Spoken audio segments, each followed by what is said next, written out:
Hey, it's me, MLB. Here is chapter 58 of Shattered Image, and this one is titled Sadistic Yin, anyone? And so true to your word, you gave the quirk folder to Sero and then delivered the fatal blow immediately afterwards, telling him that you would be meeting with the girls in the library now so you could finish off the assignment for English, and his face dropped. Wait, how long for? He asked sadly. Why? You asked, amused by his sadness. Because I want to walk home with you, he said. It's okay, I can wait for you. Nah, it's okay, you go, you said, turning to walk off. Wait, no, I'll wait for you. It's okay if it's hours. I'll still wait, he said as he chased after you and then stepped in front of you to stop you. You halted for a second and then went to step around him, but he blocked your path again. Wait, don't rush me.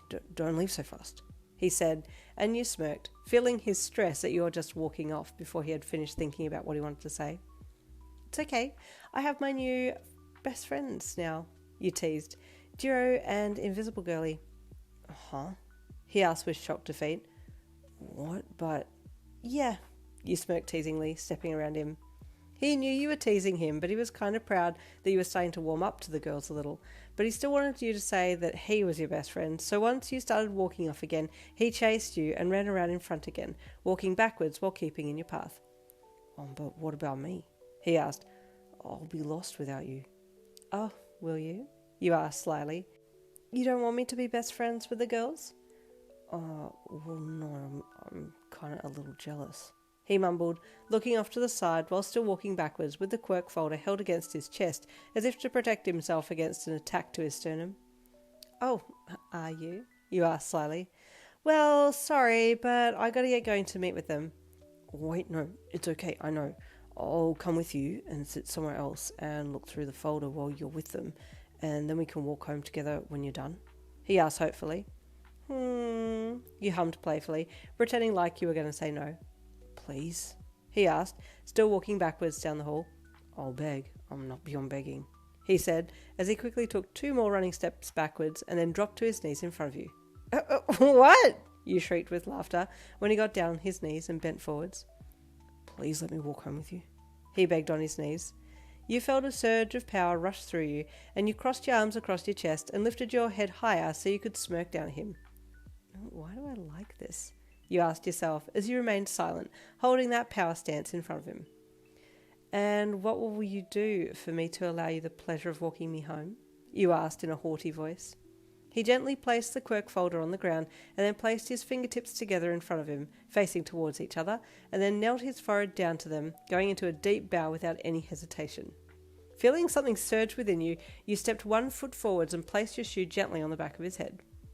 Oh, Sero said from under your shoe on the back of his head. I kind of like this. What? You said with fright, removing your shoe from him and stepping back. You like that? Wait, I like doing that. You weirdo? He looked up and you laughed.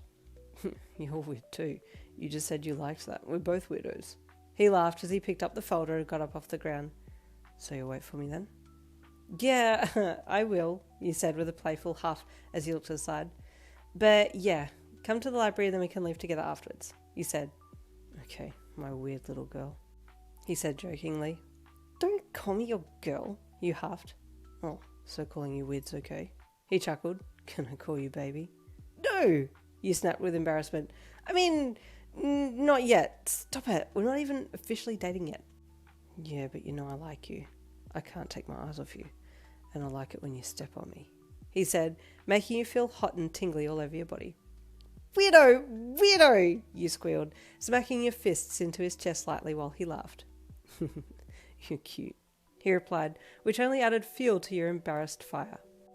Flirting and play fighting the rest of the way down the hall, you finally got to the on-site library and walked up the stairs to it and entered, going quiet as soon as you walked in. Yen! You heard someone whisper your name, and you looked up to see Hagakure waving her sleeve at you, so you turned to Sero. See you, Hunter, you whispered, before leaving him and walking over to the 2 girls. He watched you go with a little smirk on his face, and then found a seat by himself to read through your folder.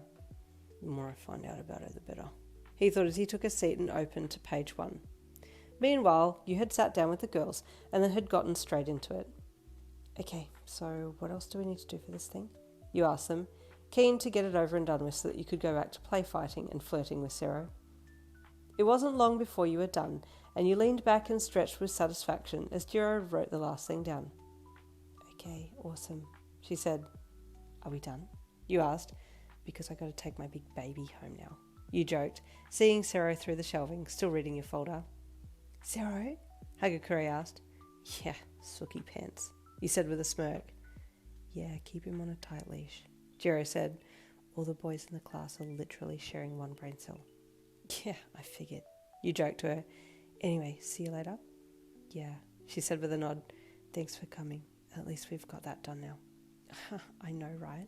He replied. Glad it's finished.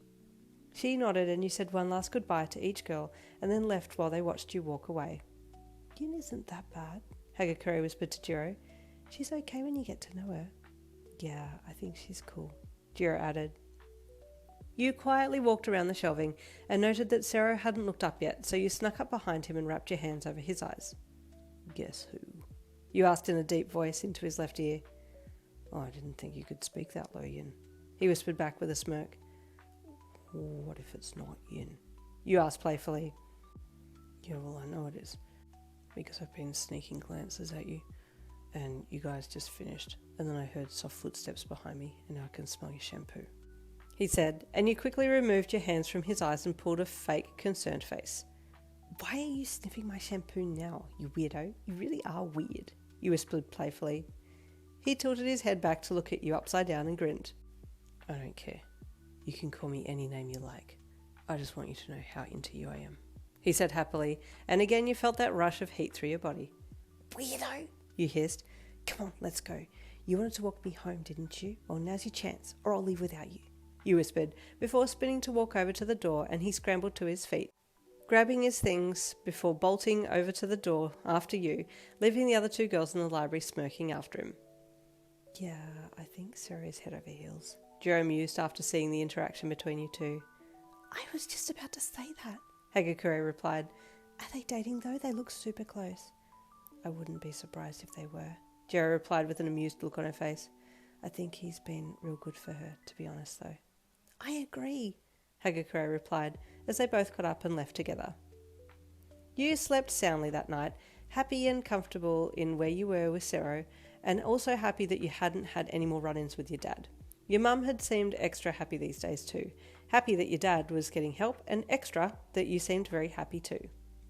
Oh, my sweet, you have training this afternoon, don't forget, she said to you on Friday morning as you prepared for school. Aizawa will be training you, remember? Oh, I'm so pumped, you replied with a grin.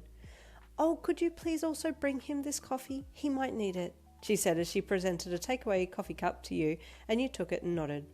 Yeah, okay, thanks, Mum, you said, cupping it in your hands.